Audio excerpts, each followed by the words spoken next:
Hello everyone, welcome to dream classes. And आज का जो वीडियो है वो काफ़ी स्पेशल होने वाला है, क्योंकि आज हम इस वीडियो में डिस्कस करने वाले हैं आपके बोर्ड एग्जाम से रिलेटेड बहुत ही इम्पॉर्टेंट क्वेश्चंस के बारे में।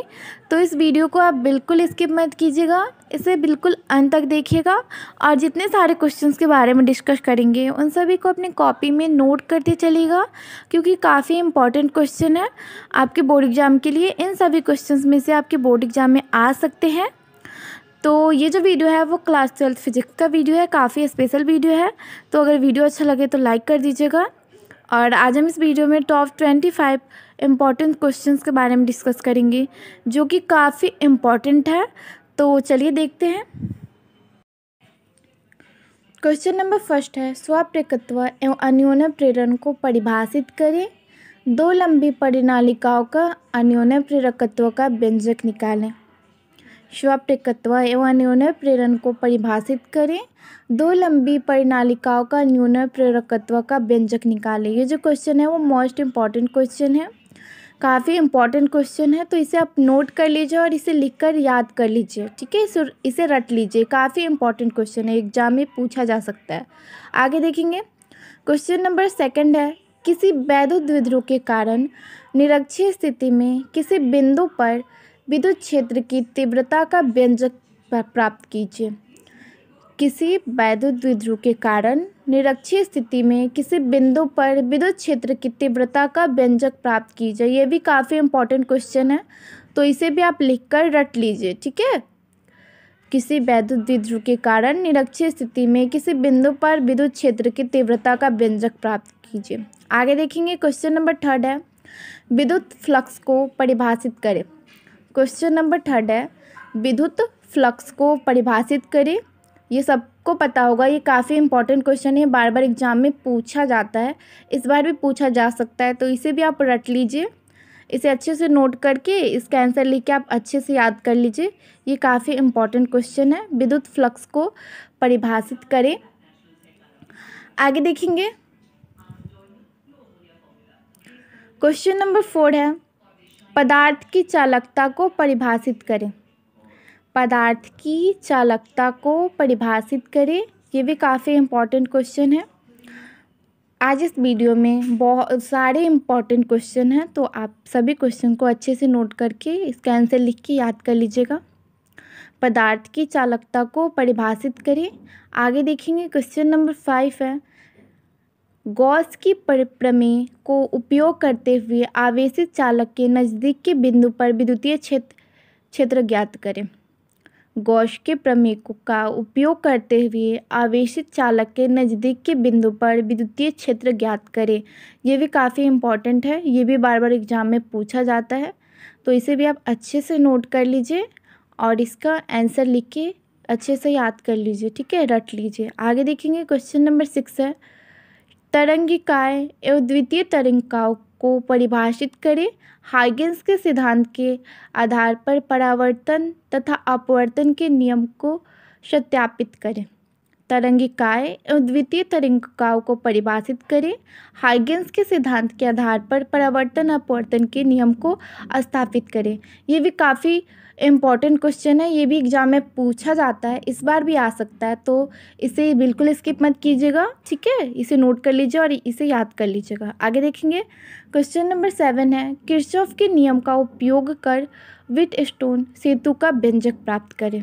किरचॉफ के नियम का उपयोग कर व्हीटस्टोन सेतु का व्यंजक प्राप्त करें। ये पिछले के वीडियो में भी हो चुका है, क्योंकि ये काफ़ी इम्पॉर्टेंट है, तो ये बार बार रिपीट हो रहा है, क्योंकि इन्हीं सब में से आपके एग्जाम में आएगा, ठीक है। तो अच्छे से आप नोट कर लीजिए और याद कर लीजिएगा। किरचॉफ के नियम का उपयोग कर व्हीटस्टोन सेतु का व्यंजक प्राप्त करें। आगे देखेंगे। क्वेश्चन नंबर 8 है, चल कुंडली गैल्वेनोमीटर का सचित्र वर्णन करें। चल कुंडली गैल्वेनोमीटर का सचित्र वर्णन करना है, ठीक है। इसे भी आप अच्छे से नोट कर लीजिए और इसे याद कर लीजिएगा, रट लीजिए सारे क्वेश्चन को, क्योंकि सारे क्वेश्चन जो है वो काफ़ी इम्पॉर्टेंट क्वेश्चन है। चल कुंडली गैल्वेनोमीटर का सचित्र वर्णन करें और वीडियो को बिल्कुल स्किप मत कीजिएगा, ठीक है। आगे देखेंगे। क्वेश्चन नंबर 9 है, जेनर डायोड क्या है? क्वेश्चन नंबर 9 है, जेनर डायोड क्या है? वोल्टता नियंत्रक के रूप में इसके उपयोग की व्याख्या करें। जेनर डायोड क्या है? वोल्टता नियंत्रक के रूप में इसके उपयोग की व्याख्या करें। ये भी बहुत ही इम्पोर्टेंट क्वेश्चन है। जेनर डायोड क्या है कि परिभाषा बताना है और वोल्टता नियंत्रक के रूप में इसके उपयोग की व्याख्या करना है। तो इसे भी आप अच्छे से नोट कर लीजिए और इसे याद कर लीजिएगा। नेक्स्ट है क्वेश्चन नंबर 10 है, साइक्लोट्रॉन की बनावट, सिद्धांत तथा क्रियाविधि का सचित्र वर्णन करें। साइक्लोट्रॉन की बनावट, सिद्धांत तथा क्रियाविधि का सचित्र वर्णन करें। ये भी काफ़ी इम्पोर्टेंट क्वेश्चन है, तो इसे भी आप अच्छे से लिख के रट लीजिए, ये एग्ज़ाम में आ सकता है। ठीक है, इन सारे क्वेश्चंस में से आपके एग्ज़ाम में आ सकता है, कंफर्म है। तो आप इसे अच्छे से नोट कर लीजिए और इसे याद कर लीजिएगा। ठीक है, साइक्लोट्रॉन की बनावट, सिद्धांत तथा क्रियाविधि का सचित्र वर्णन करें। आगे देखेंगे, क्वेश्चन नंबर 11 है, एक स्वच्छ चित्र द्वारा संयुक्त सूक्ष्मदर्शी का वर्णन करें। एक स्वच्छ चित्र द्वारा संयुक्त सूक्ष्मदर्शी का वर्णन करें। ये भी पिछले के वीडियो में हो चुका है, क्योंकि इन्हीं सारे क्वेश्चंस में से आएगा, तो इसलिए ये बार बार रिपीट हो रहा है। तो आप इसे अच्छे से नोट कर लीजिए। एक स्वच्छ चित्र द्वारा संयुक्त सूक्ष्मदर्शी का वर्णन करें। ठीक है, आप जल्दी से नोट कीजिए, फिर हम आगे देखेंगे। एक स्वच्छ चित्र द्वारा संयुक्त सूक्ष्मदर्शी का वर्णन करें। आगे देखेंगे, क्वेश्चन नंबर 12 है, यौगिक परावैद्युत वाले एक समानांतर प्लेट संधारित्र की धारिता के लिए व्यंजक प्राप्त करें। यौगिक परावैद्युत वाले एक समानांतर प्लेट संधारित्र धारिता के लिए व्यंजक प्राप्त करें। ये भी पिछले के वीडियो में हो चुका है, तो इसे भी आप अच्छे से नोट कर लीजिए और इसका आंसर लिख के आप अच्छे से इसको रट लीजिए। ठीक है, स्किप तो बिल्कुल नहीं करना है, क्योंकि ये आपकी भलाई के लिए ही है। ठीक है, तो इन सारे क्वेश्चंस को अच्छे से नोट कर लीजिए और इसे याद कर लीजिएगा। यौगिक परावैद्युत वाले एक समानांतर प्लेट संधारित्र की धारिता के लिए व्यंजक प्राप्त करें। आगे देखेंगे, क्वेश्चन नंबर 13 है, गॉस के नियम का उपयोग कर कूलम्ब का नियम लिखें। गॉस के नियम का उपयोग कर कूलम्ब का नियम लिखें। ये भी काफ़ी बार पूछा जा चुका है और इस बार भी आ सकता है, तो इसे भी आप अच्छे से नोट कर लीजिए और इसे रट लीजिए। ठीक है, गॉस के नियम का उपयोग कर कूलम्ब का नियम लिखें। गॉस का नियम भी लिखने के लिए आता है, तो आप अच्छे से याद कर लीजिए, ताकि अगर लिखने के लिए आए तो आप, अगर एग्ज़ाम में आए तो आप अच्छे से लिख सकें। ठीक है, तो आप इसे अच्छे से याद कर लीजिए। आगे देखेंगे, क्वेश्चन नंबर 14 है, बायो-सवार्ट का नियम की व्याख्या करें। बायो-सवार्ट का नियम की व्याख्या करें। धारावाही वृत्ताकार कुंडली के केंद्र पर चुंबकीय क्षेत्र का व्यंजक प्राप्त करें। बायो-सवार्ट के नियम की व्याख्या करें। धारावाही वृत्ताकार कुंडली के केंद्र पर चुंबकीय क्षेत्र का व्यंजक प्राप्त करें। ये जो है वो, ये भी काफ़ी इम्पोर्टेंट है। बायो-सवार्ट का नियम के बारे में लिखने के लिए आता है, तो इसे भी आप अच्छे से लिखकर याद कर लीजिएगा। ये भी काफ़ी इम्पोर्टेंट क्वेश्चन है। आगे देखेंगे, क्वेश्चन नंबर 15 है, ट्रांसफार्मर के सिद्धांत, बनावट एवं क्रियाविधि का वर्णन करें। ये तो कंफर्म है कि इस टाइप का क्वेश्चन एग्जाम में आता है। अगले साल भी आया था, पिछले साल भी आया था और इस बार भी आ सकता है, तो इसे भी आप अच्छे से याद कर लीजिए। इस टाइप का क्वेश्चन आता है एग्जाम में। ट्रांसफार्मर के सिद्धांत, बनावट एवं क्रियाविधि का वर्णन करें। जल्दी से नोट कीजिए, फिर हम आगे देखेंगे। ट्रांसफार्मर के सिद्धांत, बनावट एवं क्रियाविधि का वर्णन करें। अगला है क्वेश्चन नंबर 16 है, व्यक्तिकरण को परिभाषित करें।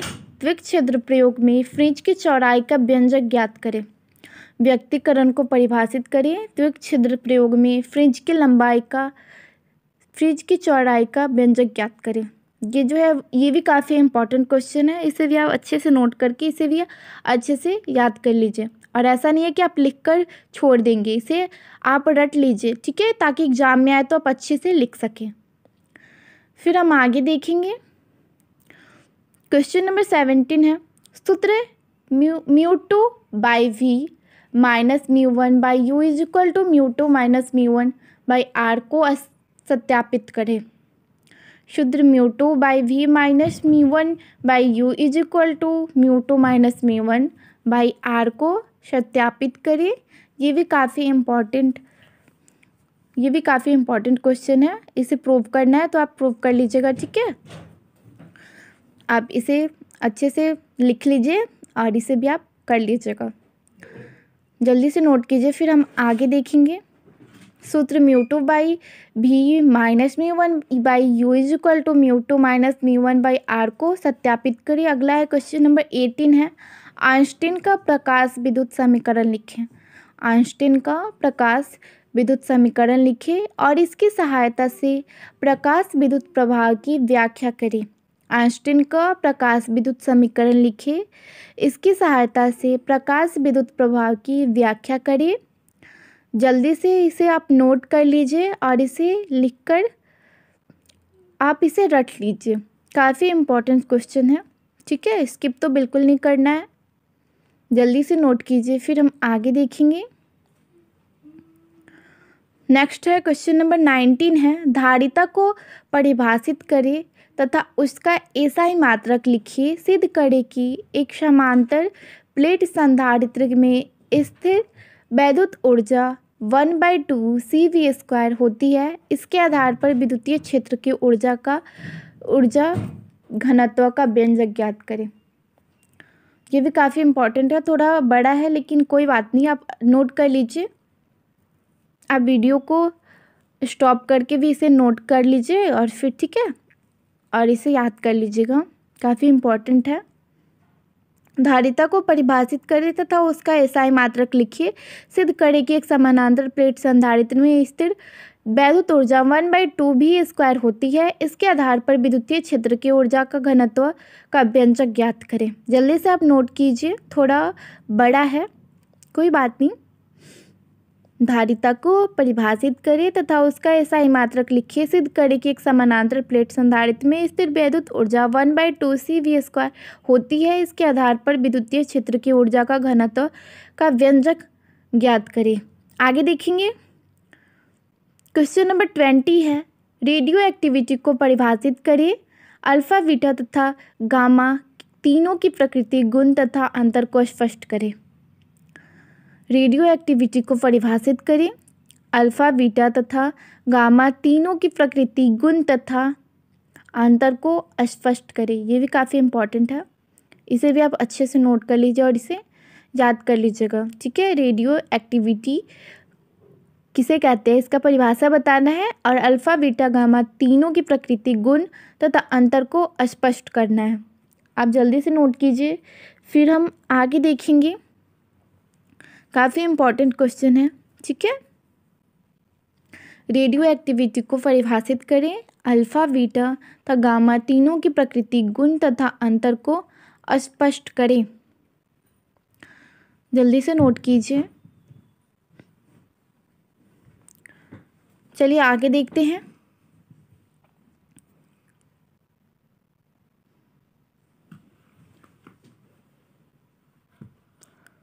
क्वेश्चन नंबर 21 है, बोर के सिद्धांत के अभिगृहीतों को लिखें। बोर के सिद्धांत पर हाइड्रोजन स्पेक्ट्रम की व्याख्या करें। बोर के सिद्धांत के अभिगृहीतों को लिखें। बोर के सिद्धांत पर हाइड्रोजन स्पेक्ट्रम की व्याख्या करें। ये भी मोस्ट इम्पॉर्टेंट क्वेश्चन है, इसे भी आप अच्छे से नोट कर लीजिए और इसे रट लीजिएगा, ठीक है। बोर के सिद्धांत के अभिगृहीतों को लिखें। बोर के सिद्धांत पर हाइड्रोजन स्पेक्ट्रम की व्याख्या करें। जल्दी से आप नोट कीजिए, सारे क्वेश्चंस इंपॉर्टेंट है, किसी को नहीं छोड़ना है, सबको लिखना है और सबको याद करना है। रट लीजिए ताकि एग्जाम में आप अच्छे से लिख सकें। बोर के सिद्धांत के अभिगृहीतों को लिखें। बोर के सिद्धांत पर हाइड्रोजन स्पेक्ट्रम की व्याख्या करें।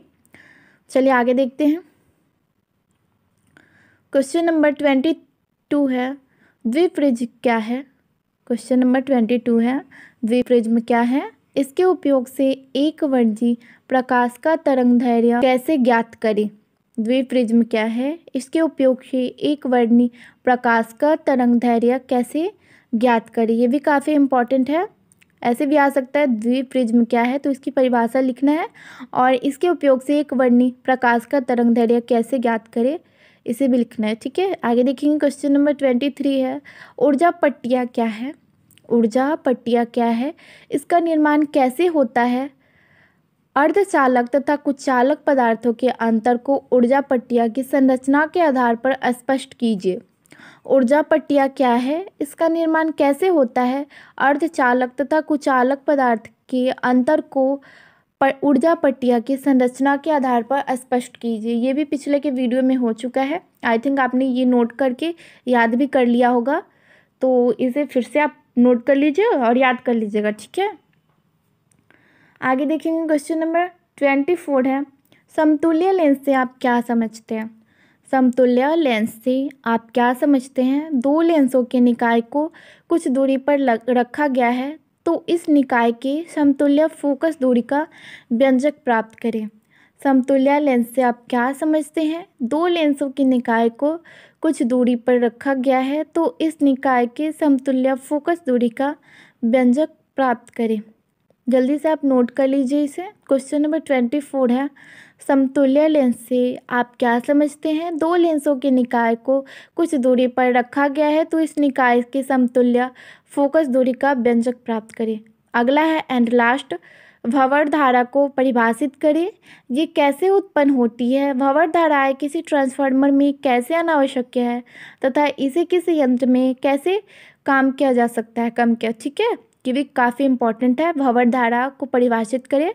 भंवर धारा किसे कहते हैं? ये कैसे उत्पन्न होती है? भंवर धारा किसी ट्रांसफार्मर में कैसे अनावश्यक है तथा इसे किसी यंत्र में कैसे कम किया जा सकता है। काफ़ी इंपॉर्टेंट क्वेश्चन है, तो स्किप तो बिल्कुल नहीं करना है।